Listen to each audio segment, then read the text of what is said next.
If you want to help out and support the channel, there are a few things you can do. Go check out Flipside Gaming and use the promo code VOIDMAGE in all caps. This will get you 10% off all orders $10 or more. And if you go shopping on tcgplayer.com, go use my affiliate link in the description below. That way all purchases you make will go towards helping the channel. And lastly, go check out my Patreon. It's a more direct way that you can help the channel while also getting some more interaction. I appreciate all of your support. If you haven't already, subscribe and hit the notification bell so you don't miss any videos. Just imagine how much power you can get for 1 mana. Hello everyone, Commander Void here for another top 10 video. Today I want to talk about the top 10 best one-costed cards in the Commander format. Cards that only cost 1 mana. Not to be confused with CMC1 because that would include some X-costed cards, and you're likely not going to settle for 1 mana on those spells. Expect to see some pretty good staples on this list. Setup cards are pretty important, and you're going to see some pretty decent setup cards for 1 mana. Let's start it off with the honorable mentions. The first one is Altar of the Brood. Very powerful card for just 1 mana, can be thrown into every deck, but not every deck plays mill. Also really deadly if you have any sort of way to ETB a bunch of times. Those combos can just end the game right there. Land tax, very much a necessity for mono white decks. Just filling your hand with lands, it means you're not going to draw into them, and you have your land drops for the future. Carpet of Flowers is pretty disgusting to have in green. A lot of good decks in Commander are going to end up playing islands. It's not seen everywhere, it's more commonly seen the more competitive you play. And there are a bunch of 1 mana cards that are just going to give you fast mana. We do have Dark Ritual, but there's also High Tide and Bubbling Muck. A lot of these could set you up to win the game in 1 turn. These cards are kind of like Carpet of Flowers. You see them more often in competitive EDH, especially Dark Ritual. And then there is Sensei's Divining Top. If you can control the cards that you draw, even if it's technically not going to fill up your hand, you can stop yourself from drawing into another land. You can stop yourself from not getting another land if you need that land drop your next turn. While I wouldn't say it's the best turn 1 play because you don't always have the mana to activate it right away, it is a very good turn 2 play. Now we go on to the list. Number 10 is Expedition Map. This card is playable in literally any deck you need to put it into. The only question you have to ask is the land worth getting. There are certain decks that don't have important interactions with their lands. One of the most important is going to be Cabal Coffers and Urborg Tomb of Yawgmoth. If you could get the mana off of something like a Gaia's Cradle, it's also worth searching up cards like that. But because Commander is a singleton format, you're more likely to see utility lands like Strip Mine. It's also important to have cards like Reliquary Tower. So while we do have land tutors that help us out when it comes to mana fixing, this is arguably more important because it can get you lands that put you ahead in the game for other reasons, and because it can be played in literally any deck, it's a staple in mono white.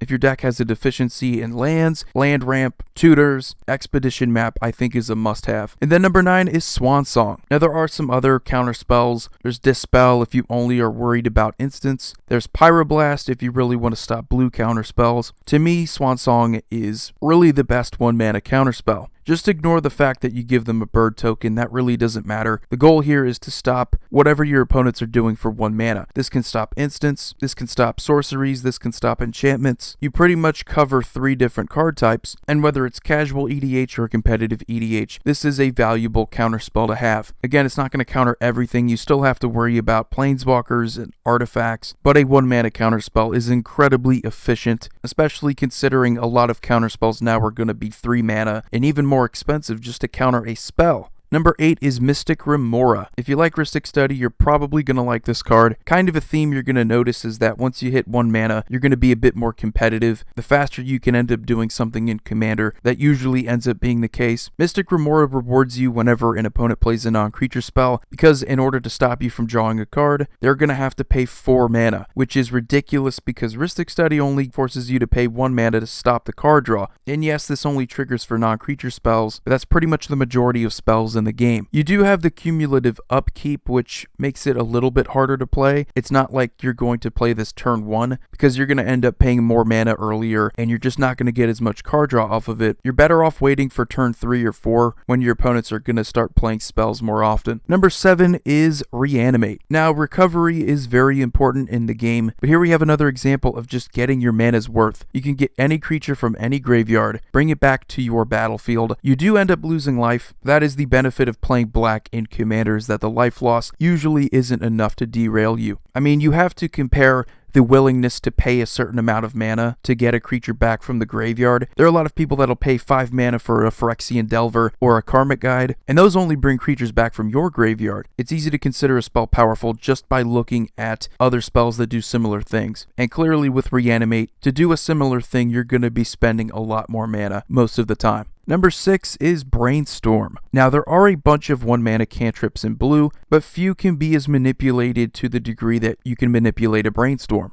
If you have anything that can trigger whenever you draw a card, Brainstorm is already better than things like Ponder and Preordain. Not only that, but you can take 2 cards you really don't want to see again from your hand and end up shuffling them back into your deck after you crack a fetch land. It's also incredibly useful if your opponents want to force you to discard some cards. You get to protect a couple cards you don't want to say goodbye to. Its versatility, for me at least, definitely puts it ahead of other cantrips. And number 5 is Birds of Paradise. Sometimes it's not about pure power, it's about the setup, putting yourself in the best possible position for your following turn, and in so many green decks in the format, you're going to see Birds of Paradise. Mana fixing is important, so if you can get it off of Expedition Map, then so be it. But if you can get the mana fixing off your creatures, you don't have to worry as much about your lands, which is something that cripples so many other decks. It's true that Birds of Paradise isn't going to be seen in every green deck. If you're playing mono green, it's not worth it as much. But if your deck is playing 2 or more colors, it's at least something to be considered. Mana dorks are everywhere, but they don't always give you the exact mana that you need. Let's just put it this way. I can't tell you how many times people have actually thought of removing a Birds of Paradise compared to removing any other mana dork.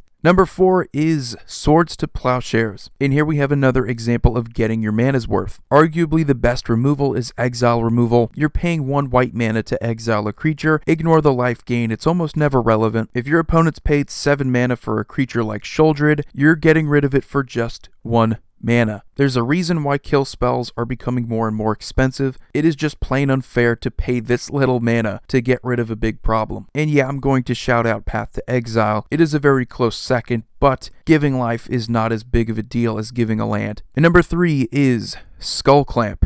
And yes, it's a 1-costed card that has other costs. To me, I still consider it a 1-costed card. If you can play it turn 1 no matter what as long as you have a land, to me that counts. And for the 1 mana that you pay for Skull Clamp, it is just going to put in an insane amount of work. Similar to Mystic Remora, if it's left alone, you will net so much card draw off of it. Kind of like Expedition Map, you're going to put this in a deck that is not typically good at card draw. Even if you don't have 1/1s to easily kill with Skull Clamp, you're still going to equip this to any of your creatures that are going to die. You're drawing 2 cards, which is a lot more than what mono white can do on its own. Sees play everywhere, aristocrat decks, equipment decks, artifact decks. If you're playing creatures at all and you don't have the best card draw, Skull Clamp should be an auto-include. And then number 2, we have Vampiric Tutor. A problem I ran into with making this list is debating as to whether or not I should just have half of the list be those 1-mana instant speed tutors. If you're in black, why not just play Vampiric Tutor instead of all of those other ones? It's going to get you whatever you really need, and you don't have to reveal the card. So while Enlightened Tutor, Mystical Tutor are pretty good cards, there's absolutely no reason why you wouldn't play this over those other cards. It's also worth mentioning that there's Imperial Seal and Scheming Symmetry, also 1-mana tutors that don't force you to reveal. However, both of those cards are sorcery speed, and they still put the card on the top of your deck. The clear advantage to Vampiric Tutor is that you get to instant speed, search it up, do it at your opponent's end step. That way the first card you draw on your turn is going to be the card you searched up. Tutors being very good in Commander really doesn't need any more explanation. In a singleton format, there is going to be an inherent lack of consistency. Vampiric Tutor helps to alleviate the difficulties associated with playing a singleton format. And then we have number 1, which I don't think it should be any surprise, but it is Sol Ring. Yes, there's also Mana Vault. Sol Ring though has had a much bigger impact. This card has been reprinted a ridiculous number of times since Alpha. It's in literally every Commander pre-con, and it'll still end up costing you around a few dollars to get one if you really need it. It's just one of the simplest advantage cards there is. The turn you play it, you get an extra mana to work with. The following turn, you end up with 2 more mana. There are so many decks that can get off to a quick start, so many 4-mana commanders that can be played on turn 2 because of Sol Ring, and it sees play literally wherever you go. There are very few decks that are not going to play Sol Ring. It gives an obvious advantage